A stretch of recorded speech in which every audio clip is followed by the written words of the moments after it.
Suplantació d'identitat, extorsions, expliquen la situació i expliquem la nostra vida, tots i cadascú de nosaltres, els que tenim i fem servir les xarxes, expliquem la nostra vida a les xarxes socials sense plantejar-nos la perillositat que suposa. Per parlar d'aquesta problemàtica ens acompanya aquesta nit en Bruno Pérez, informàtic forense i expert en ciberseguretat.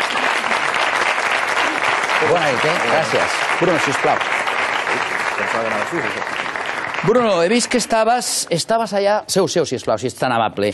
Estaves escoltant atentament doncs els testimonis que tenim avui, el cas d'Eugènia, també ara veia que estaves escoltant a Sílvia Tarragona. Són coses excepcionals o cada vegada és més freqüent? No, això és el plat nostre de cada dia. Aviam, amb les senyores us ve el mariner americà i en els homes normalment ens ve la senyora d'un país de l'est que està tremendament boníssima i que te demana amistat al Facebook, ¿vale? Però ells s'informen abans, que és el que a mi més em sorprenia, perquè ell tenia dades de les meves, suposo que és molt fàcil de veure, però les meves, per exemple, la meva simpatia cap a Hillary Clinton, la meva simpatia cap a la ciutat de Nova York, com a mi m'agradava la literatura americana, és a dir, jo clar, em vaig quedar sobtada que ell tingués tanta informació. És més, vaig anar una mica més enllà per saber, més enllà amb la conversa, per saber fins on sabia, i sabia molt. No, i tant, perquè penso una cosa, quan tu fas un atac hacker, per dir d'alguna manera, quan te volen atacar, el primer que es fa, la primera fase de totes, és recol·lectar informació. I nosaltres a les xarxes deixem moltíssima més informació de la que t'imagines. El típic selfie que es fa tothom, de dir que guapo, que guapa que me veig, de dir, tu potser no ets conscient de que estàs portant unes arracades, de que portes un rellotge model X, de que darrere te surt el cotxe, de milions de coses. Tu només te fixes, mires amb tu mateix, però no ets conscient del teu entorn. També et diré una cosa, a vegades no és la informació que tu penges, sinó la informació que penja al teu entorn. Perquè tu quan vas per un objectiu, que investigues alguna cosa, investigues algú, no vas a per la persona, sinó que ràpidament saps els seus familiars, saps els fills, saps fins i tot els seus veïns, perquè tu busques cadenes com o vecino, vecina, i automàticament ja saps qui són. I avui en dia potser també ja ho fiquem tot nosaltres mateixos, els propis implicats, molt fàcil, perquè, per exemple, a l'Instagram tu pots penjar una ubicació i dir... El deixes a casa en el moment que t'enxufes a les xarxes. Aviam, si a internet hi ha alguna cosa gratis, si alguna cosa és gratis, el premi ets tu. A la vida real, tu no vas pel carrer, jo no iré al seu restaurant o així, si segur que me convidarà gratis. No. O vas pel carrer i te van regalant coses. No. A la vida real, un mariner americà, amb tots els respectes, no et dirà res. I a mi una russa tremenda ni se m'acostarà. Saps què te vull dir? No, però sembla que aquí a internet, aquí tot pot ser possible. També em fa... M'ha cridat l'atenció la frase, el gran premi som nosaltres. Sí, el premi ets tu, les teves dades... Si és gratis... El premi som nosaltres. El premi ets tu, totalment. Perquè dones totes les dates. Exacte, és el que t'estic dient, però... I algú en treu profit. Sí, amb això no som conscients que estem hiperconnectats, o sigui, tot el món ens està veient. Tenim una falsa seguretat perquè estem a casa nostra, estem bé, estem tranquils, estem protegits, però tenim un ordinador que està connectat a tota la xarxa i tots els usuaris tenen accés a aquest ordinador. O sigui, ja no només te veu el teu veí, sinó que t'està veient tothom. I aquest perill la gent no n'és realment conscient. Per això t'estic dient que el gran problema que tenim a internet és que ho estan fent servir persones humanes que te deixen el seny. Mira, jo soc professor, estic a una escola i, clar, treballo amb adolescents i veig la lluita que hi ha entre ells mateixos, d'exposició permanent, fotos d'Instagram, en posicions fins i tot, crec, no adequades per la seva edat. Què han de fer els pares davant d'aquestes situacions? Saps què passa? Amb el tema aquest reparteixo molt. I la gran pregunta dels pares, que és, quan li puc donar un telèfon al nen? I aquí tothom et donen teories. Als 9 anys, als 12, als 14... No és l'edat del nen.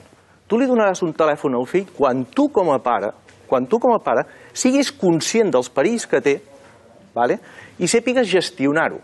Quan tu realment ho sàpigues, sí. El que no m'atrago és quan te venen famílies o et venen pares que diuen és que de tecnologia jo no en sé. Perdona? Que tu no en saps? Bé que tens un Facebook, bé que tens un Twitter, bé que tens un Instagram, bé que portes l'últim iPhone 10 i bé que te compres un Tesla. O sigui, que de tecnologia en saps. El que passa que li has de dedicar una mica de temps en el teu fill. I no has de fer servir les tecnologies per aïllar en el teu fill. Perquè també hi ha el tema de dir els nanos amb les seves habitacions. Senyors, què hem fet? Els hi hem posat la televisió, molt bé, els hi hem posat l'ordinador, els hi posem la tablet, els hi posem el telèfon. Cony, per tant, posem-hi un microones i que se quedin a viure allà. Pregunta que segur que s'ha fet i es fa molta gent i potser ja evidentment hauran fet, però nosaltres la volem fer aquí aquesta nit una vegada més. Un pare té dret a mirar el telèfon mòbil? I tant. Jo ho tinc claríssim i t'ho explicaré. Jo quan era petit, quan volia trucar a casa d'alguna nena que m'agradava, jo recordo que trucava, el que agafava el telèfon era el pare. Sempre era el pare, eh? Sí. Era molt fotut. I era el fotut, i sempre te tocava el pare. Però bueno, trucaves, agafava el pare i et deia, digui, qui ets? Hola, sóc en Bruno. El fill de l'Antoni el pintor. Fixa't bé, usuari, credencials. Pregunta al pare, què vols? No, jo voldria parlar amb l'Helena perquè un tema de l'escola, dels deures i així. Fixa't bé, anàlisis del contingut. I anaves a la cabina telefònica a trucar o trucaves des de casa? Havia passat molta fred, sincerament. Havia passat molta fred. Fixa't bé, doncs això era una cosa que era lògic. I tant que el pare té que controlar les comunicacions. El que està fent, cuidado, al tanto, més que control, jo crec que ha de fer és compartir. Entendreu tots que si fem una piscina a casa, doncs, i el nen és petit, el que farem serà posarem una valla de protecció perquè el nen no se'ns caigui. Sí, però fixa't, Bruno, deixa'm ser molt dolenta. Va, vinga. El sector juvenil no deu estar d'acord. Ara parlem, atenció que vaig a preguntar, penseu aquí abans, Sílvia, si algú no està d'acord, si algú de la gent jove que hi ha aquí, o no tan jove, que pensa que un pare no pot mirar el telèfon mòbil del seu fill, si us plau, que m'aixequi la mà que aniré. Però t'ho explicaré, deixeu-me explicar. Ara vaig per tu, Jo et diré una cosa, Bruno, jo estic totalment d'acord amb el que estàs dient. Penso que jo no tinc fills, però si els tingués, sense cap mena de dubte miraria el seu telèfon mòbil. Però deixa'm ser dolenta. És a dir, a vegades es pot practicar o es pot predicar i un no dona exemple. Vull dir, quants pares o mares, no estic generalitzat, però segur que alguns pares o mares que intenten controlar el telèfon mòbil dels seus fills, quan es queden en solitud a la seva cambra o al seu despatx, utilitzen el telèfon mòbil per alguna cosa més que per mirar Facebook. I no direm res més. Així doncs, que si el pare o la mare ja tenen aquesta tendència o aquest tarannà d'utilitzar l'smartphone o l'iPhone per contactar amb persones, com deia el Jaume, amb Tinder o el que sigui, aleshores, com poden predicar amb l'exemple? Clar, aleshores troben el més normal del món que els seus fills estiguin mirant. Hi ha una variable important, és a dir, jo me'n recordo quan es van divorciar els meus pares, jo era l'únic de classe que estava divorciat i la resta tot eren matrimonis. T'ho dic per que tu parlaves. Quan ens vam divorciar la meva exdona i jo, me'n recordo que la meva filla va dir, li vam preguntar, i a classe com s'ho han pres i tal.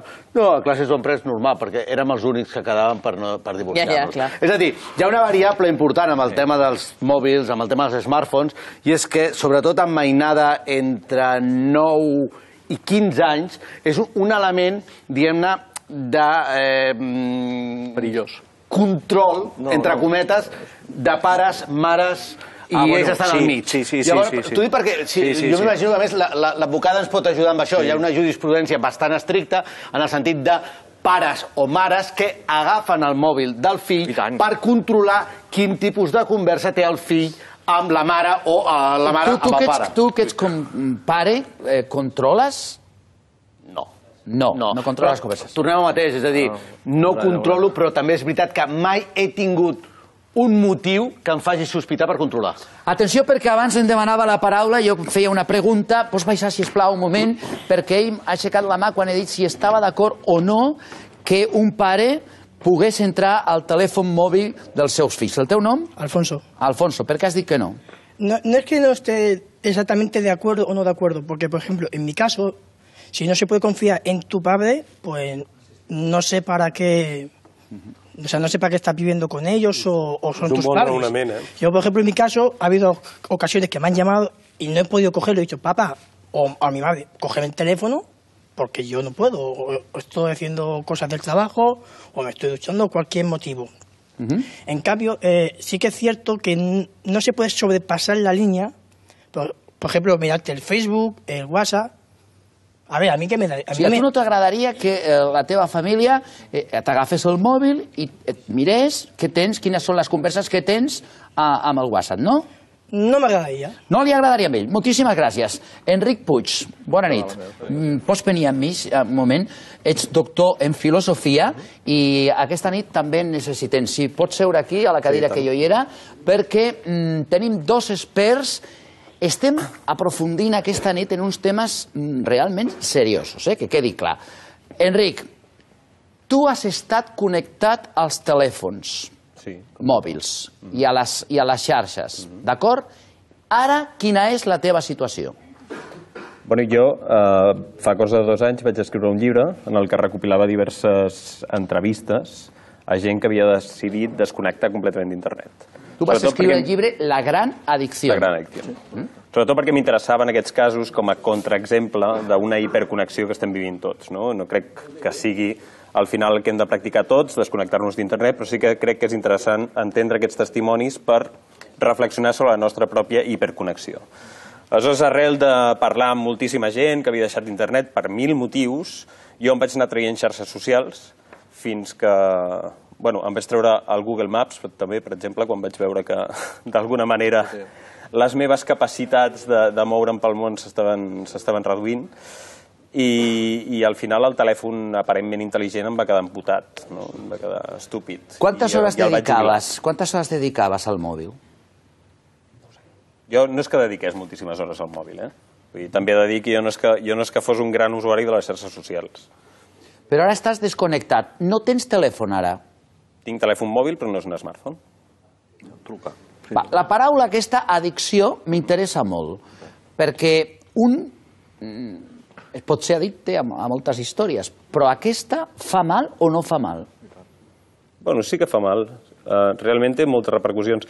A mi hi ha una qüestió que és, moltes vegades, en programes com aquest, quan es parla dels usos bons i dolents de les xarxes socials, normalment és que sembla que si nosaltres utilitzem les xarxes socials d'una manera normal, aleshores no hi ha cap problema, i sempre que parlem dels problemes, parlem com d'anomalies, no? Parlem de quan hi ha casos d'estafa, quan hi ha casos de ciberbullying, etc.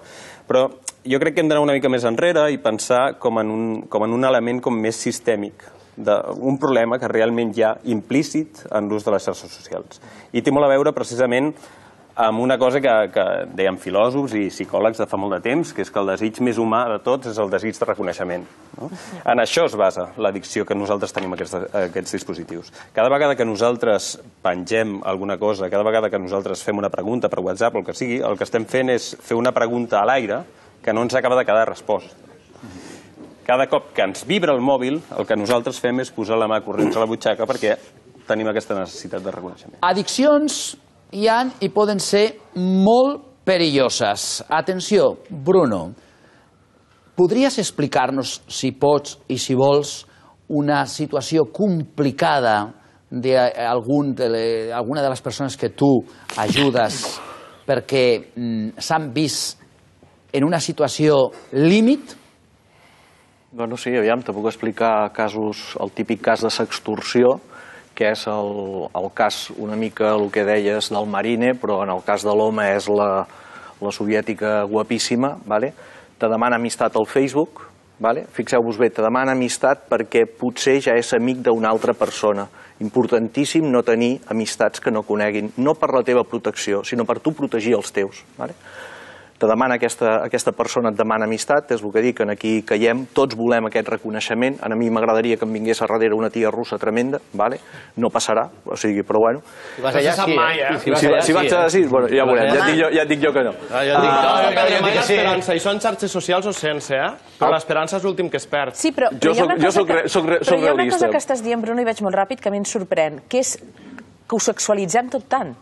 És a dir, a mi aquest senyor que em va contactar amb mi en cap moment va parlar ni de sexe, ni del meu aspecte físic, ni del seu. Ell volia entrar a través d'una altra història. El cas de l'estafa a la dona, no, però en canvi l'estafa a l'home sí que es va directe a saco. I a més, la persona quan se't presenta ja se't presenta, ja t'ho diu tot. La foto mateix ja diu, anem-hi. Doncs t'agafa aquesta amistat, ràpidament et diu que vol, abans es trigava una mica més, ara ja no, i et diu que a ella li agrada el cibersexe i que vol practicar cibersexe. I tens webcam, ella té webcam, doncs mira, ja veuràs tu. I el que et fa és un espectacle tremendo. Llavors dius, clar, si jo he fet, ara vull que tu facis.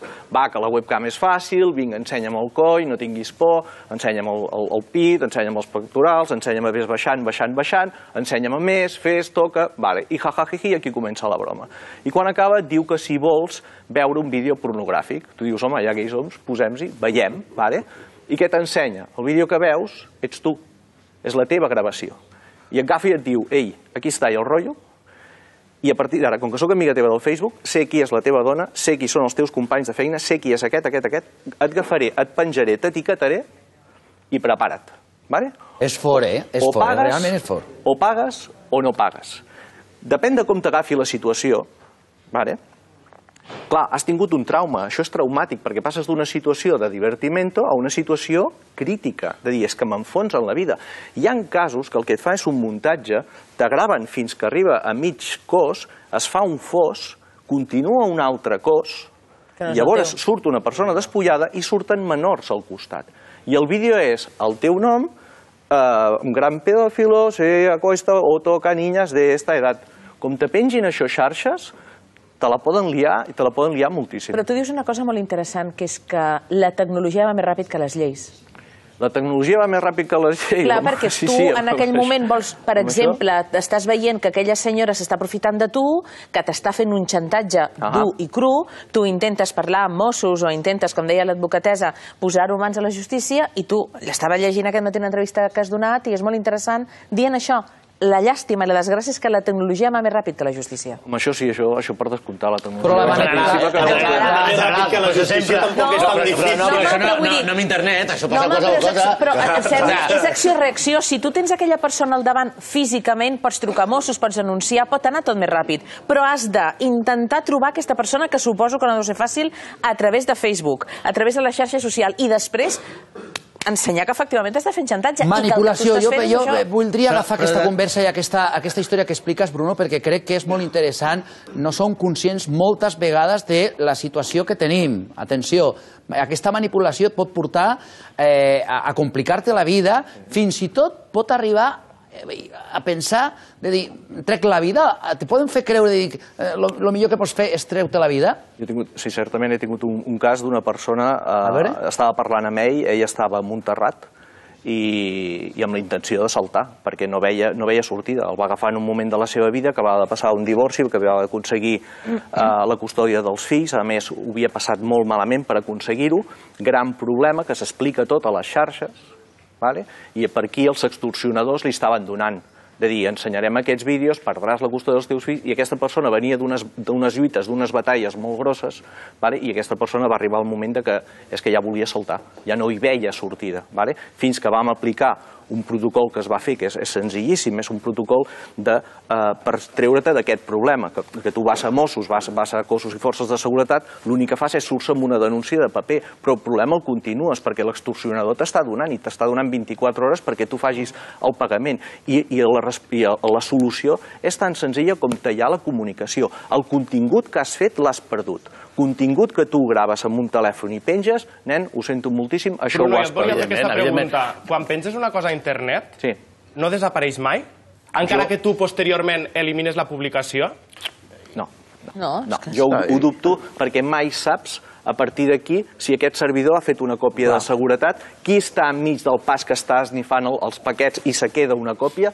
O sigui, és que et diré una cosa. I seguint aquesta línia, et dono la paraula, Sergi, seguint aquesta línia que deia el Jaume, i després de morir, o sigui, quan un mor, què passa amb les seves fotos, amb els seus escrits? Això és divertit perquè de qui són? El món del testament digital està obrint una sèrie de camps divertidíssims. Només us deixaré un tema aquí sobre que és divertit. Què passa amb la criptomoneda? Si una persona és mort, aquest diner virtual, si algú li agafa la contrasenya, se l'emporta, és herència, no és herència... O sigui, la criptomoneda està començant a donar realment tema. Però realment és això, quan tu te mors, realment tens un testament, has de fer un testament digital, les xarxes queden obertes. També et puc explicar un cas de les primeres coses que va fer, vaig ser entrar en ordinadors, legalment, en ordinadors de gent que havien mort, perquè es tenien que treure documents, es tenien que fer coses, es tenia que donar de baixa a les xarxes socials. Ara és fàcil fer-ho, però abans no era gens fàcil. I un cas que em vaig trobar va ser d'una persona que em van demanar que li esborrés el perfil de la xarxa social, però és que aquesta persona tenia dos perfils. Tenia un perfil masculí de dia i un perfil femení de nit. I això la família no ho sabia. Però, clar, quin borres? Saps què t'ho vull dir? Carlos, legalment un, però al final borres tot. En aquest sentit de la mort, només aprofitar una anècdota personal, malaurada anècdota. Una noia de la meva edat va morir ara fa aproximadament 2-3 anys i a mi psicològicament em va afectar molt veure com la gent al nostre entorn li donava el condol per Facebook i a dia d'avui, ha sigut fa poc el seu aniversari, la gent, perquè el perfil segueix obert, la segueix felicitant pel seu aniversari a través de Facebook i està morta fa 2-3 anys. Ja, però això jo no veig que estigui molt controlat, perquè, per exemple, un matrimoni que es mor del marit, la dona pot entrar a la seva pàgina? Aquí sí que certament tenim una advocada que crec que t'ho podria explicar. On està, Ruth? T'ho podria dir molt millor. Ruth, aquí jo no entro. Pot o no? És que el Bruno parla tant que se m'escapen els temes. Perdó. Jo crec, home, si fos la seva hereva, sí. Si té l'usuari l'accés, d'entrada sí, però si no té l'accés, com entres? Ho rebentes, però de fet, si ella és qui hereta el testament i les dades i de més, sí, si no, no. O sigui, si hereta el testament, no passa res. Però, i si no, i abrigua i diu aquí a veure on està la contrasenya del meu marit. Que apetxugue. Què significa que apetxugue? Home, clar, si estàs entrant il·legalment en un sistema, estàs entrant il·legalment en un sistema. Però sí, que no pots entrar. Si tens una contrasenya que no li deixes a la teva dona, alguna cosa deus estar amagant, no? O no. I té contrasenya que no li vegi la dona. Això és com qui li té por a la policia.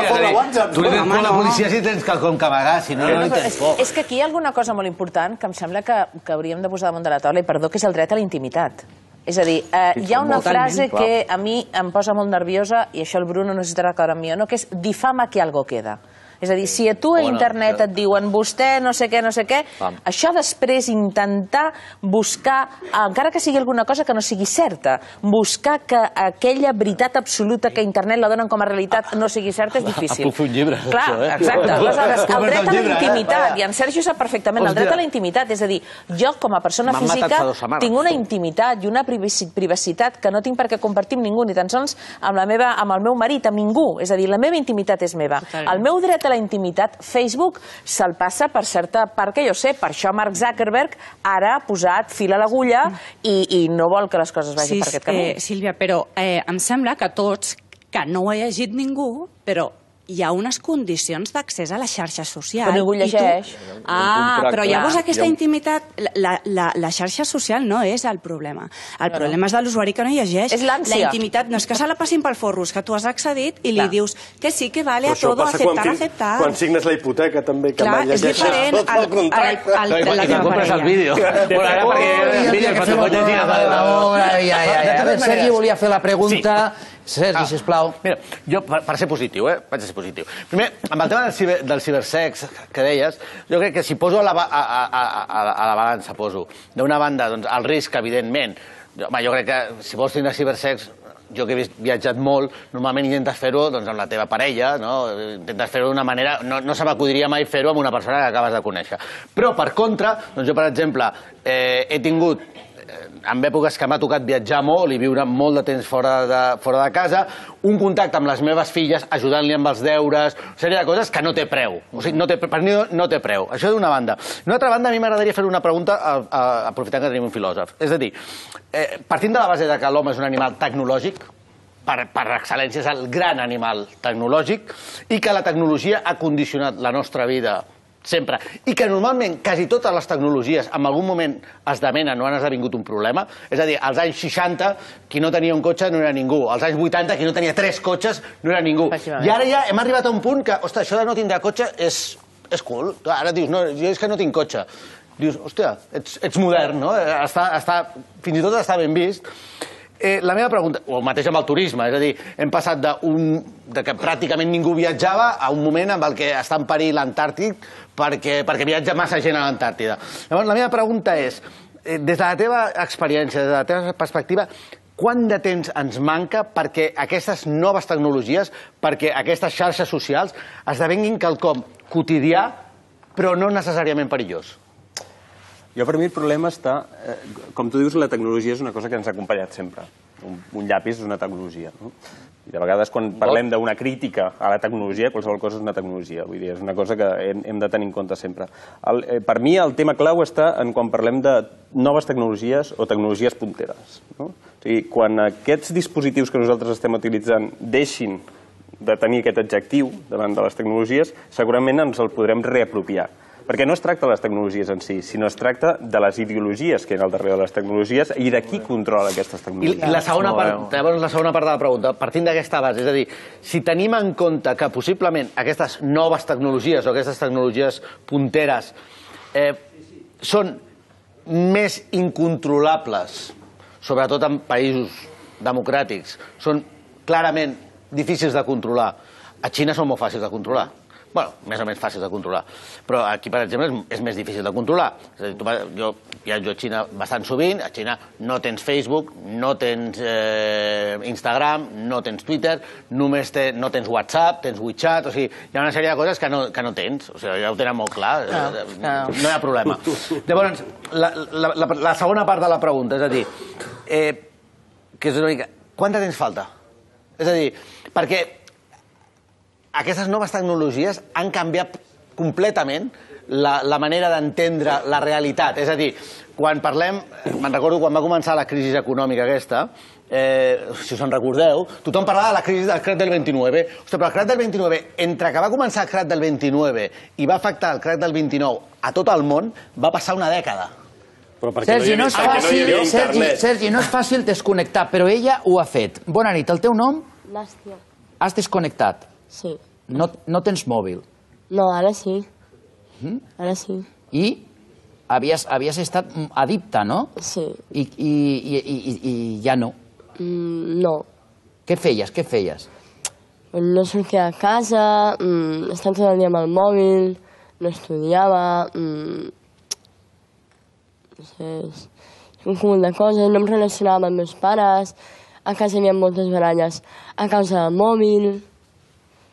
I vas decidir, en algun moment, algú et va dir o vas decidir tu? S'ha acabat aquesta història. Els meus pares. Els teus pares? Sí. I vas fer cas als teus pares?